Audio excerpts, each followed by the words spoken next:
Chapter 44. The Dark Along the Ways.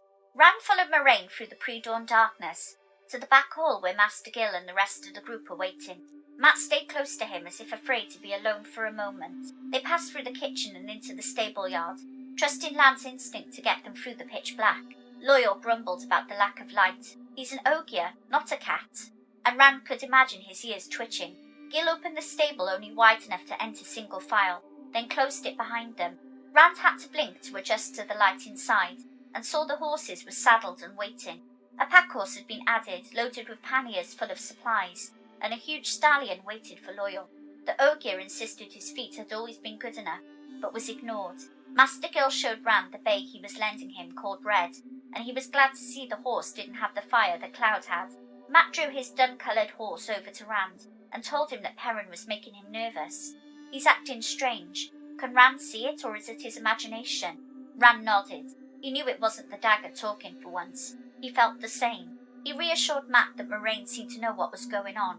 Perrin is fine. Gill told Moraine that the way was clear as the grooms cleared equipment from the rear of the stable. Abruptly, a section of the wall swung inward, revealing a hidden exit. Gill told them that it opened into a narrow alley, which nobody outside the stable knew of, so the Whitecloaks wouldn't see them leave.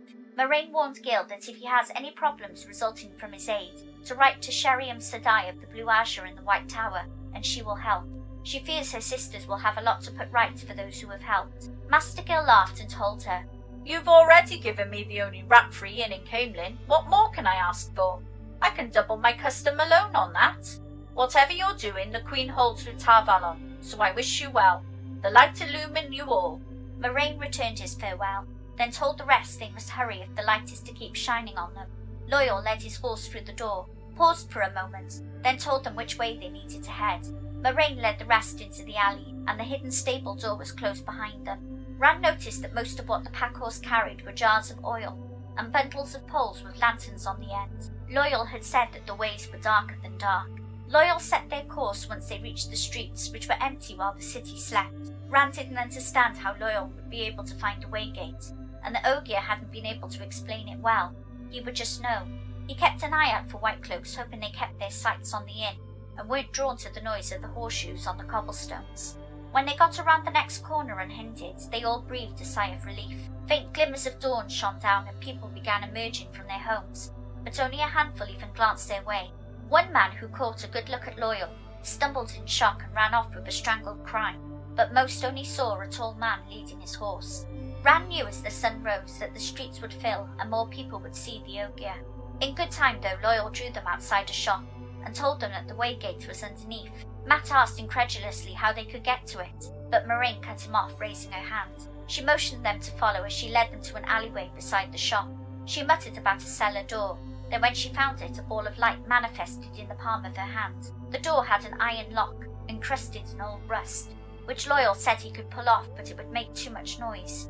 Moraine said they should avoid damaging the shop owner's property, and tapped the staff to the lock, which fell open. Loyal opened the doors to their furthest width, and Moraine led Aldieb down the ramp and into the basement. She called for them to light the lanterns and get within the cellar quickly. They entered a long, wide cellar held up by brick columns, but low enough that Loyal's head brushed the ceiling. It hadn't been used in a long time, as it was empty, with dust swirling around them. Lan was the last down and closed the doors behind. Matt asked, "Blood and ashes! Why would anyone build one of those gates in a place like this?" Loyal told them it wasn't always like this, and Rand realized in shock that the ogier was angry. "Once trees stood here. Every kind of tree that ogier could coax to grow grew in this place. The great trees, 100 spans high, the shade of branches and cool breezes to catch the smell of leaves and flowers, held the memory of the peace of the steading. All of that murdered for this." His fist thumped a column, which shook under the blow, and mortar fell from it. Moraine gently told the ogier that what is woven cannot be undone. His anger will not make the trees grow again by bringing the cellar down on top of them. Loyal's eyebrows drooped abashed as she told them that perhaps with his help they could prevent any more groves falling under the shadow. The Aes Sedai moved to one of the walls, and Rand realized it was different from the others, which were all ordinary brick. This one was intricately worked stone, fancy swirls of leaves and vines, pale under a layer of dust. The brick of the cellar was old, but this wall looked like it had stood for 1,000 years, and was simply built around it. Its centre was more elaborate. The leaves looked soft, as if real leaf was simply frozen. Moraine rested her hand on a trefoil leaf in the stone and murmured, "Avendosora! The leaf of the tree of life is the key." The leaf came away in her hand and the group gasped. She moved it to another part of the wall, where a space intended for the leaf waited. As soon as the leaf was placed, the entire nature of the stonework changed. Ran was sure he could see the leaves ruffled by an unfelt breeze, and became verdant until it was a tapestry of thick greenery. Imperceptibly, the centre began to split apart, and two slabs opened inwards in the cellar, like a gate. It revealed the back of the slabs were as finely worked as the outside, with a reflective, shimmering portal between them. Loyal told them in a mournful voice, "I have heard that the way gates shone like mirrors. Once those who entered the ways walked through the sun and sky." Moraine said they needed to move, and Lan led Mandar past her through the portal, carrying a pole lantern. For a moment the group just stared at the gate until Moraine told them to hurry. She must be the last one through and close it. They cannot leave it open for anyone to find. With a heavy sigh, Loyal hauled his horse through, and Rand moved to go through next. He poked the lantern pole into the portal, watching it merge with its dull reflection, then stepped through leading Red and the pack horse. His mouth opened in shock as it felt like something icy slid down his skin, and time seemed to stretch as the cold enveloped him a hair at a time. Abruptly the chill burst like a bubble and he caught his breath. He saw Lan and Loyal waiting ahead in the darkness that seemed to stretch on forever. The lanterns made small pools of light, as if the black pushed back on the light. He pulled the horses through and almost stumbled when the pack horse leapt through. Loyal cautioned he should take it easy when passing through the portal. The ways are different, then pointed to the portal. Rand could see into the cellar as if looking through smoked glass, and the darkness seemed to give a sense of depth to the image. Loyal told him he could walk around the portal and not see anything on the other side, but he doesn't advise it. The books weren't clear what lies behind the way gates. He may become lost there and never find his way out. Rand shook his head and focused on the image, seeing the others still in the cellar, but they moved as if in a dream. Matt was walking toward the portal, as if moving through clear jelly, his legs seeming to swim forward. Loyal explained, "The wheel turns faster within the ways. None alive know more than fragments about it, and I fear what I don't know about the ways." Lan told him, "The Dark One cannot be defeated without chancing risks. We are alive at this moment, and before us is the hope of surviving. Do not surrender before you are beaten, Ogier."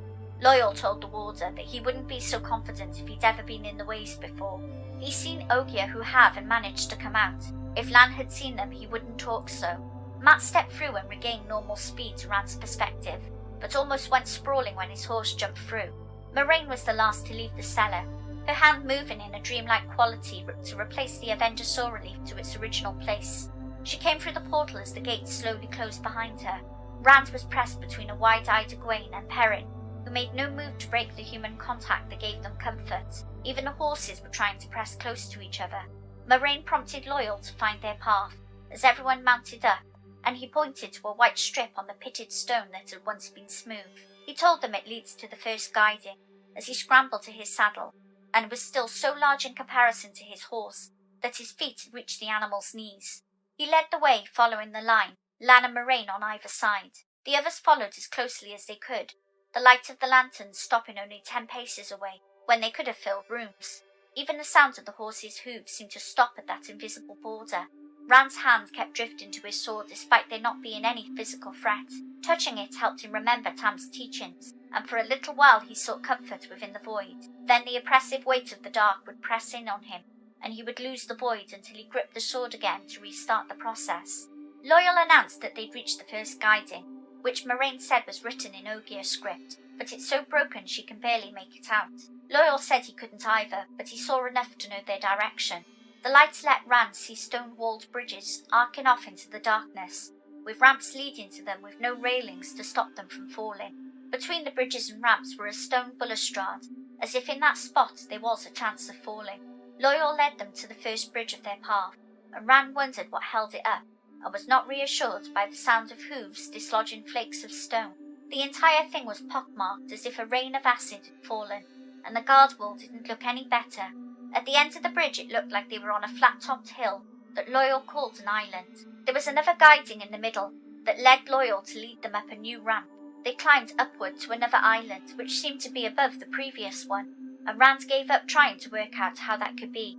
This routine went on, bridge, island with a guide in, then onto a new bridge, with no notion of which direction they travelled or how long they'd been within the ways. Only Land seemed to have an internal clock, as he announced it was time for lunch, just as stomachs began to rumble. Moraine made them eat in the saddle. There was no time to waste whilst within the ways. They would not stop until it was time to sleep. Rand lost his appetite at the thought of sleeping in the ways. After a while he began to wonder what the problem was with the ways that scared Loyal so much. Nothing happened here.